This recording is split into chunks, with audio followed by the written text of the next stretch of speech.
Awesome. I'm one of your hosts, Sami Kinnison, here with Angela Belford. And today we are celebrating the beginning of September. And we're going to be talking about goals because new year, new you, right? That's what it's all Absolutely. about. Here's the thing. And if you are a long term listener and this is your third September with us, you know that I am a fanatic about starting new routines, new goals, new year in September. And here's why, for those of you that are new, so that you're all caught up, is that for at least 13 years of our lives, we started something new in late August, early September.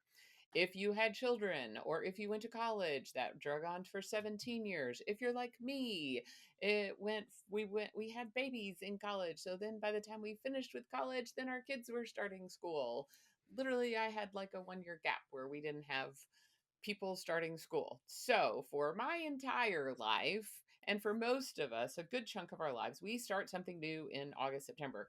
January, there is nothing new about January except we all cannot remember to write the date when the new year has turned over. And so, the if you think about the natural cycle of your life that you're used to starting something new, this is a better time because habit stacking is all about taking something that you're already doing and like wiggling something new into an arranged habit stack that you already do. So that's why we're going to talk about goal setting, but we're not going to talk about it as in smart goals. If we're not going to, which I know anybody that's in any corporate, I don't even remember. I finally looked up and saw that I was quoting smart goals as the wrong thing. We're also not going to talk about grand goals, which, if you read Be Freaking Awesome, which you can get at angelabelford.com or Be Freaking Awesome, either one of those, you can download it for free. It's on Audible. But in Be Freaking Awesome, I talk about grand goals. We're not going to talk about them like that. We are going to Well, talk about them in a new way. and to kind of segue us into this new way, I made a joke right at the beginning that I don't know I acknowledged. We just glazed right past, but I do want to come back and say, hey, this was a joke when I say new year, new you, because I also don't really subscribe to that line of thinking when it comes to goals. I don't think that it's a great idea to just say, hey, everything about me is trash and garbage. We're going to throw it all away and I'm going to become a brand new person because it's the new year and I'm starting new goals. No. Um in the same way one could argue, you become a new person every day and that each day, there's a little bit of you that's different. You could get really biological with it and that like your skin cells decay and fall off your body and all of the things they like shed and you grow new ones. So you could get really gross and biology related to be like you are a new person all the time, all of these things. Even there's different research about when you become a mom, like when you give birth, something happens to your brain cells and so many of them get tossed out and then you get new ones. Anyway, we're not talking about that. And I don't know that I would actually encourage thinking about goals in a way of like, how can I become a whole brand new person? It's really about what are the aims that I want to have? How do I want to go about the world and be a human here in this world? Angela, I hope that was a segue enough for you to For kind of sure. tee up your kind of different way of thinking about goals. Yes. The We are also in the last couple of days celebrate the 1 year birthday of traveling light. And the whole concept of traveling light for me is an idea of how do I want to be traveling in this life, in this world. And back in Be Freaking Awesome, I talked about trajectory change and what you're saying, the 1% different. And I had an opportunity to speak a few months ago, and I was speaking overlooking water. And so the idea of trajectory was even so much more impactful when you're thinking about it from a boat. Because when I've tried to make the analogy work with a car and changing 1%, it's a little clunky, the metaphor. But when you're on a boat and you change 1% and 1% and 1%, it really does make a lot more sense to be able to land in a completely different place. And so The way I think about goals is very deeply entrenched in this idea of trajectory and how we can end up in somewhere different than kind of our life path started by being intentional. Now, when we set goals, then our little sometimes the parts of ourself that haven't healed all the way can get into little rabbit trail, hamster wheel, kind of not rabbit trail, hamster wheel kind of a thing, and kind of get us going. And we talked about a few months ago this idea of, how do I now want to be motivated? And so as I think about goals as more like scientific experiments, then it really is an opportunity to start with some variables that you have existing in your life and begin to think about how you might tweak those variables, how you might change certain variables, and kind of see what those new results would be in the same way you might run a scientific experiment. If I put baking soda in a bowl and I add water, does anything happen? No. If I have this thing, does anything happen? If I add vinegar, look, we have an explosion. In the same way we would do an experiment. That is how I, over the last couple of years, have really started thinking about goal setting. Very interesting. And I think that I almost feel like we need to start a whole series about now what? If I'm not motivated by insert blank bad thing or less than good thing over here, now what? So if I'm not going to be motivated by achievement, by making my identity my accomplishments, by proving people wrong, then what? What's the point of a goal? What's the point of Well, improving myself and making a difference in these things? And how do I go about it? How do I motivate myself to get up off the couch and go do whatever it is that I said I wanted to do? so here's the thing is that there is a little bit of this that is does probably feel risky because you we are beginning with the premise that someone knows what they want. Mm. And what I have seen in the last 2 years of coaching is that that's a really hard question to answer. What do you want? Like, huh? What do you mean? What do I want? Like, I have been so intrigued by, as humans, we are like almost afraid to decide what we want. And I'm going through, it feels like different years I'm having to wrestle through different emotions that I don't enjoy. So last year was grief. This year it feels like I'm trying to wrap my brain around and understand disappointment. And so I think there might be some correlation to like how much we hate being disappointed to saying what we want. I think that if you are in a situation where like this doesn't even apply to me because I don't even know what I want, then what I would start with is what don't you want? It's okay to say, I don't want this. So for me, I can remember thinking, when I get really angry and upset, my heart is racing and I don't sleep very good. And it takes me a while to calm down. And I hate how I feel. I don't like how I talk to people when I'm angry. I don't like, so there was a lot of I don't like. And then I thought that the answer to that was, well, then what I don't want, or what I do want, is the polar opposite of that. So, very much an overcorrection, course correction from one ditch to the other. So, my goal is to get to a point where I feel no anger, that no one can trigger me, that no one can feel. Well, then I realized, well, that's not actually, number one, not possible. Number two, it's actually not living fully. It is actually numbing yourself in a very different way. So I numbed my pain with my anger, and then I numbed my anger with became numb, right? And just like with a lack of feeling. And so that that actually I think might have been how I started thinking about this idea of experiments, is because I was like, well, I don't want this. So what do I want? All right, well, let's try the opposite. And then I tried that, and I was like, oh, I don't like this either. And it was interesting because what I have come to see about anger specifically is there are going to be situations where I'm going to get angry. And it's anger's not bad. It's absolutely not bad. It's like fire. It can either keep you warm or it can destroy everything. In the same way, anger can motivate you or it can burn the house down, right? And so I realized that, okay, so anger is often a response to feeling like I am threatened or feeling like I'm not being heard.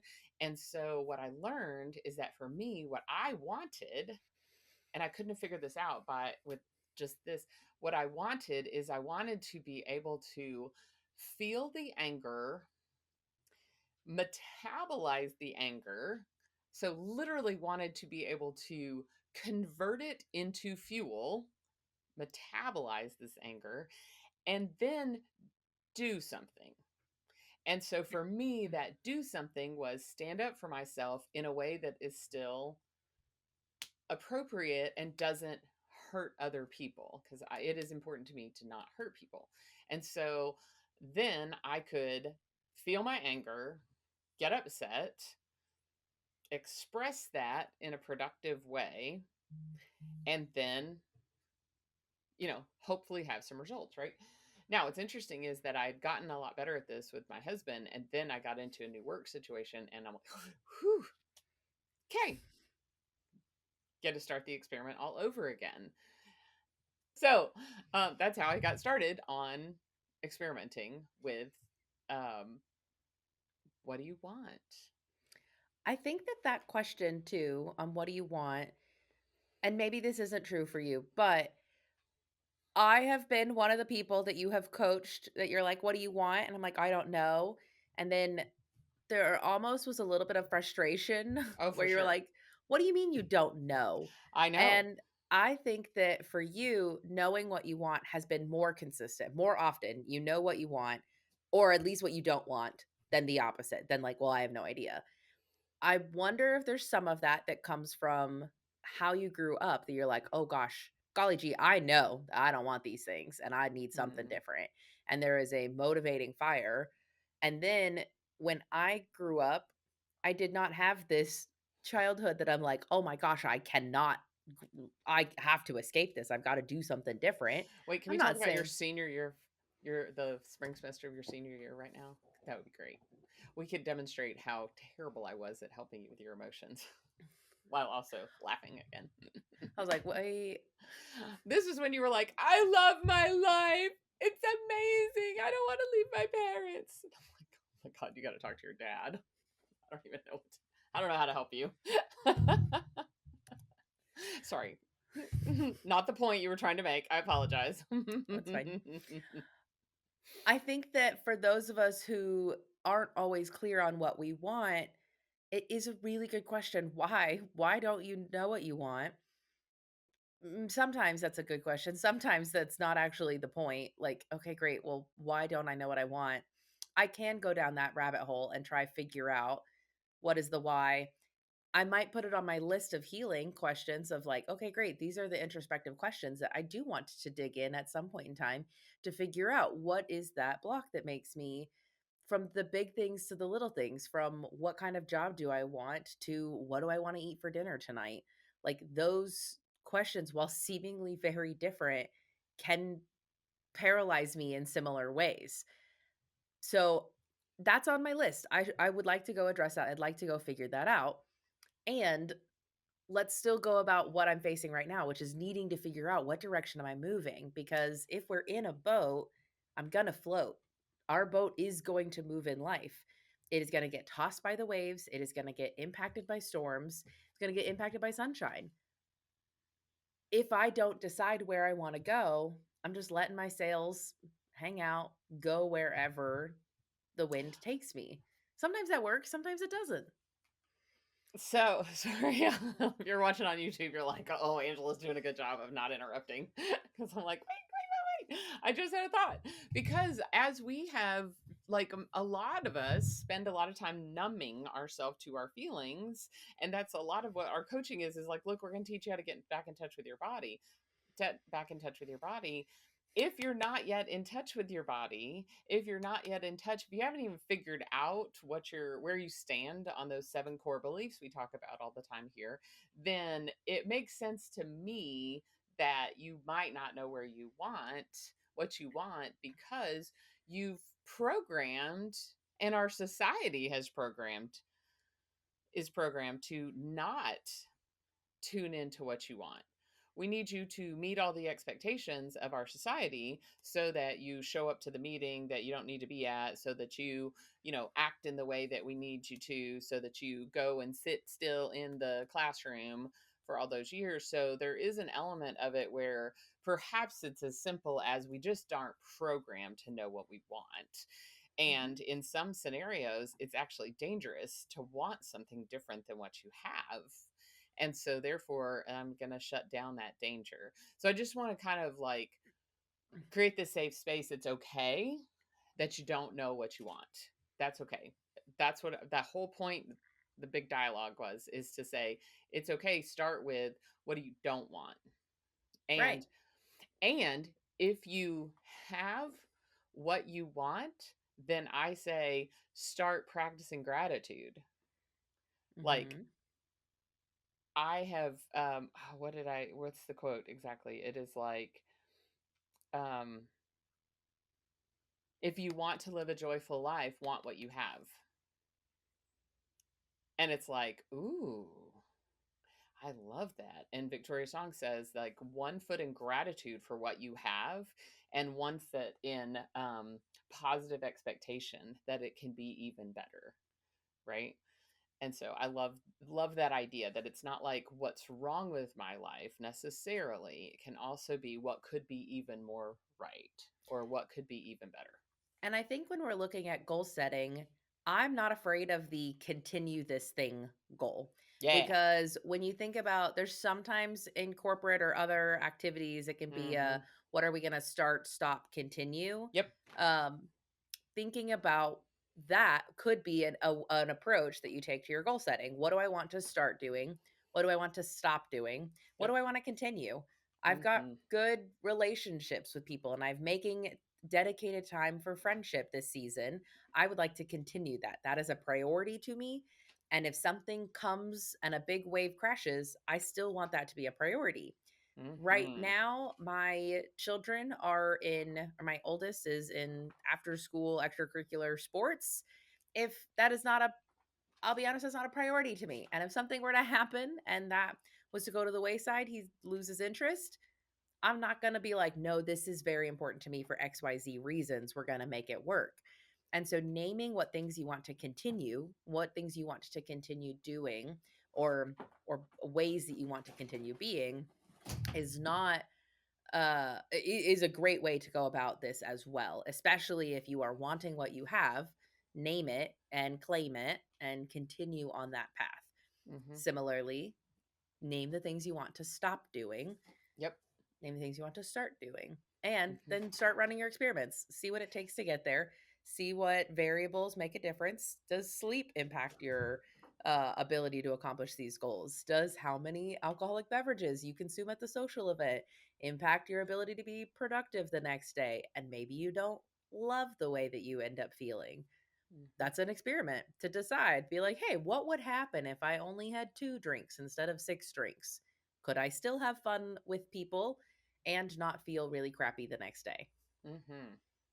All sorts of ways to run the experiment. Yeah, and so, just to make sure that we just, like, spell it out when we talk about running experiments, that's those are some fabulous examples. Um Go Do ahead. you have an experiment that you're planning on starting this September? A goal? Let's get Mm. personal. What are you and I doing? Well, on September 12th, we are doing the Family Business Forum. And that is so interesting. Talk about a goal that is a trajectory thing. Because even when I explain it, it feels ridiculous. 3 years ago, to me, it feels ridiculous. 3 years ago in 2021, as someone who is like takes the bull by the horns and makes things happen and like gets things done, this story is Craytown in my brain. Anyway, in October 2021, at that time, Sammy was working in the business. Josh was working in the business. Josh and I were not hadn't started the podcast yet, actually, and we um, sat down and had a family business meeting. So anybody that was family that was in the business, and said, "Are you interested in marketing? Are you interested in marketing? Are you interested in marketing?" And I was like, "Then can we pivot the business to be more in line with what we are interested in?" And it was professional development, from which, I was already at that point writing the book, and Josh and I decided to launch the podcast. And then we have literally spent the last 3 years pivoting the business to professional development. Now, what's crazy to me is that in the middle of that pivot, we got really busy with marketing. Really, really, really busy with marketing. And it felt sort of frustrating a little bit, because we were like had this goal and we had this plan, and but then we were like, oh well, we do enjoy the revenue. And then Josh, decided to pursue a career outside of the business, and join corporate, which is awesome, and get married and lots of things. But Sammy had baby in the middle of all of Yep. this. So it does. So there are lots of reasons why, but Family Business Forum for me is the completion of this change in trajectory. And, you know, early metrics of success are just a little bit like, oh, I thought we would have more people registered for our event, 10 days out, 2 weeks out. And um, we'll let you know how it goes. But it's an experiment in and of itself. We think that the way that we should, get the word out about our professional development offerings is actually to invite people to an event to experience said professional development offerings. And I feel like I'm giving people like, let's look behind the curtain, and maybe I shouldn't let people look behind the curtain, but I think I portray on social media, and um, I'm vulnerable and I'm open, but I also I'm always going to find the best version of the story. That is just how I'm wired up. And so I'm always going to look for the lesson and what the learning is. And even when I'm fighting disappointment, and when I'm experiencing, oh golly, I had not put together we're having this event, and also this year Mm, I'm supposed to be experiencing and learning how to feel disappointed. Anyway, so that is, I would say, our really fully launching our professional development offerings, um, as a way to be the primary source of revenue for our business. I guess that's because we've been offering coaching, I've been speaking, I have a book, you've been coaching like mhm. crazy, and would like for that to be the primary source of revenue for our business. So that's our experiment. How I long will like it. that take for that for that revenue to overtake our marketing services? So there you go. I like it. My experiment that I'm starting to run this September, I've been in the preps of, I can say I've already started running it. I personally have never self identified as a salesperson. And with this new pivot and with all of the things, I am primary salesperson for these services. And my experiment is that essentially, and is figuring out what works and what doesn't work. And when I say what works and what doesn't work, there's almost a what works for me and what doesn't work for me, because there are a lot of different ways that one can go about being a salesperson. And there are some of them that are not ways that I want to be and operate in the world. And I have experienced some sales and some salespeople that very frustrating how they operate in the world. And I don't know, like there's an example specifically that's been on my mind. Um that had a meeting with somebody that I thought we were meeting together mutually to get to know each other's business, to kind of be able to help support each other.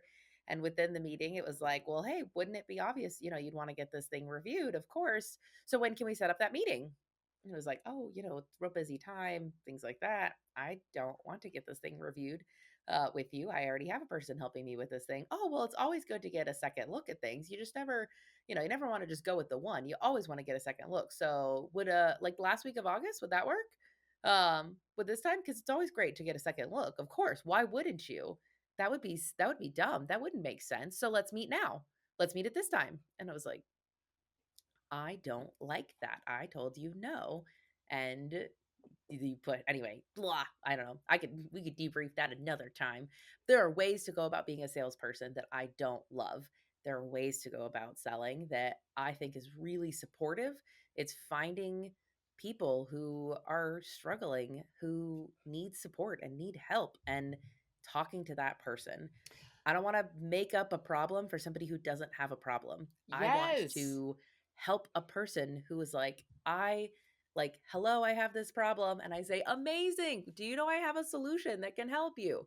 That to me is the perfect kind of sales. And so my experiment is in that, finding those people and finding ways to connect that feels authentic and helpful. Today I will make a difference. I'm going to make a difference for somebody. I'm not just going to go make a big profit and sit on my pile of money like Scrooge McDuck. Not doing that. I love that because I say all the time salespeople are just paid problem solvers. And Mm. I, like you, do not agree with somebody making up a problem. I think there are absolutely ways to ask questions. As a matter of fact, when I was networking this week, I was telling people about the Family Business Forum, and when I left, I went, I know what I'm doing wrong. I'm not asking questions. I'm just word vomiting on people and telling them about my event and telling them about all the problems that I see in the world, and they may not even see those problems. And I'm like, I got to shift gears. And because I think that why I've been very effective at sales and effective at networking is because I hone in on the right questions and I find the person. And I also believe in the power of introductions.